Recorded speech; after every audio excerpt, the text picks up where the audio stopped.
I'm absolutely delighted to be here on behalf of Unpust to talk about sustainability, Unpust's role in the community, and how we view life, particularly in a COVID and hopefully a post-COVID world. We're well aware that the real heroes in COVID have been the health workers, and who have literally put your lives in the line to help people through this extraordinary pandemic. But in Unpust, we're pretty proud of our front lines too. They've made an extraordinary contribution to look after communities, to look after people. But all of this is really part of Unpust's overall commitment to sustainability, which began before the pandemic. So I'm going to take you through some of the things that we've done and how we view the world. First, we start really with what is our purpose. And in Unpust, it was about 2018 we defined this. And we said our purpose is to act for the common good and to improve the quality of life in Ireland now and for generations to come. And of course, the for generations to come is the piece that defines sustainability. Acting for the common good is what's at the very heart of Unpust. And everybody in Unpust shares this purpose. While we articulated in 2018, we were really just articulating what was there in the hearts of our front line anyway. And then when we look at sustainability, and this is what I wrote in our sustainability report, I said, for sustainability, read quality of life. Where you see carbon footprint, think a healthy island. And for climate action, believe in the joy of future generations. Now, that's why I stated it that way, is because about being human, that is the core of what we do. And I think if there's any contribution that Unpust can make to the overall sustainability debate, where so many people are doing great work, particularly around health and outcomes, and we can't contribute hugely to that. But where we can contribute to the overall debate is that unique aspect, I think, or not so much unique, but the aspect that we push hardest, which is to make sure that what we're doing is about being human. It's not about just carbon tons being removed, and nor is it just about the Sustainable Development Goals, which we'll look at, but it's about how can we make them relatable for people throughout the country. The Sustainable Development Goals are the framework, and you'll all be familiar with them.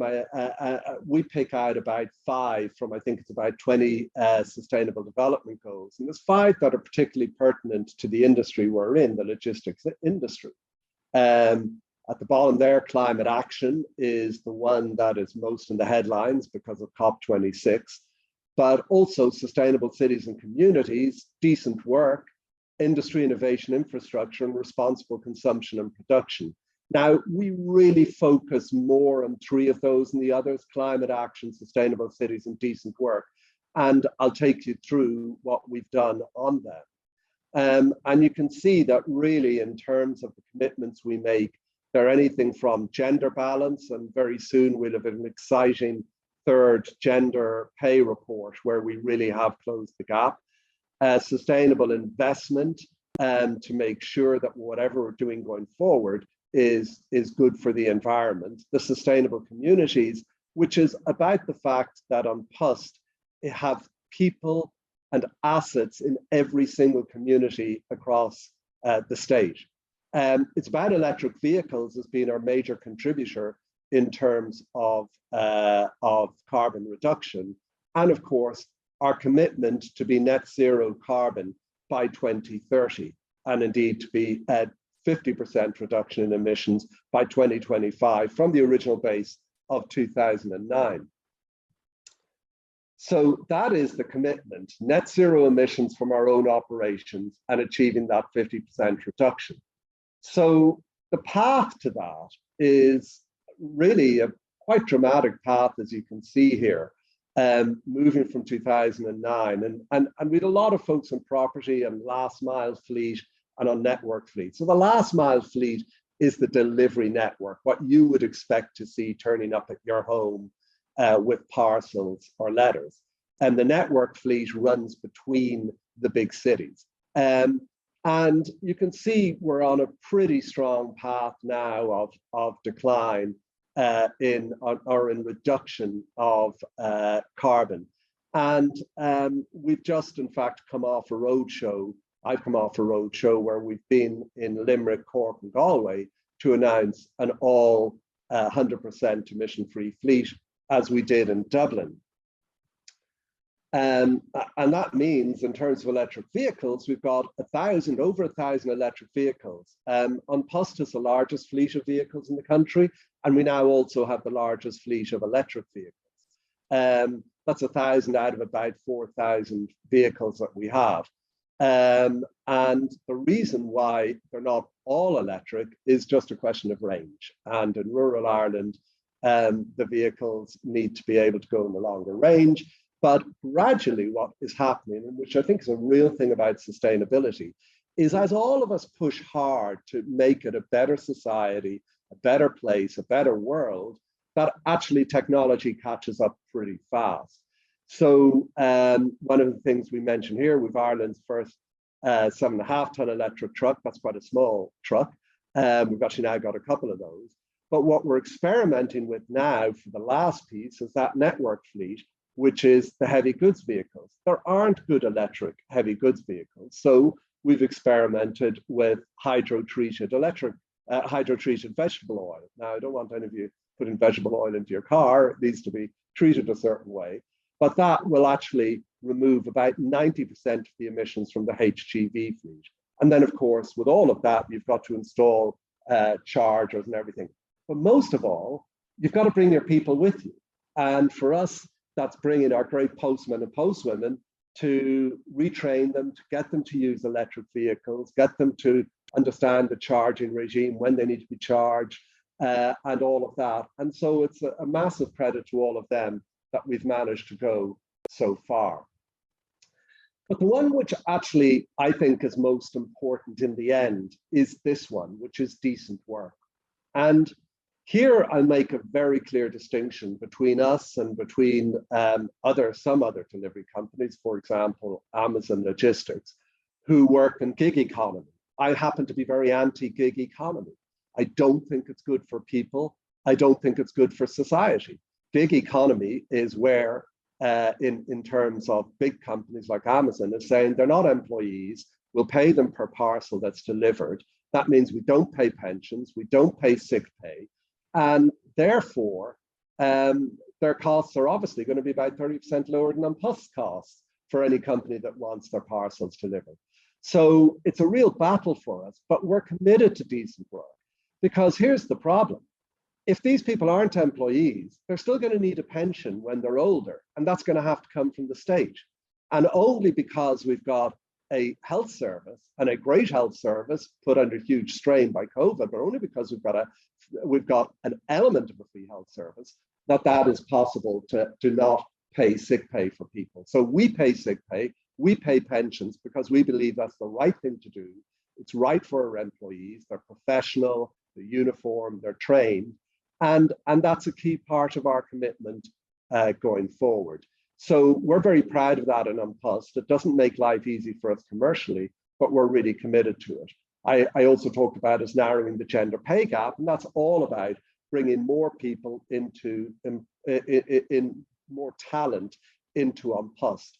To attract the best talent, you've really got to have first-class diversity and inclusion programs. And we talk about gender here, but we can also talk about other elements such as ethnicity, or indeed a major area for us at the moment, which is ability or disability, and people with disabilities coming into the workforce. Because the reality is, with the massive change since COVID and a shift in employment, actually we need to attract all the talents into the workforce.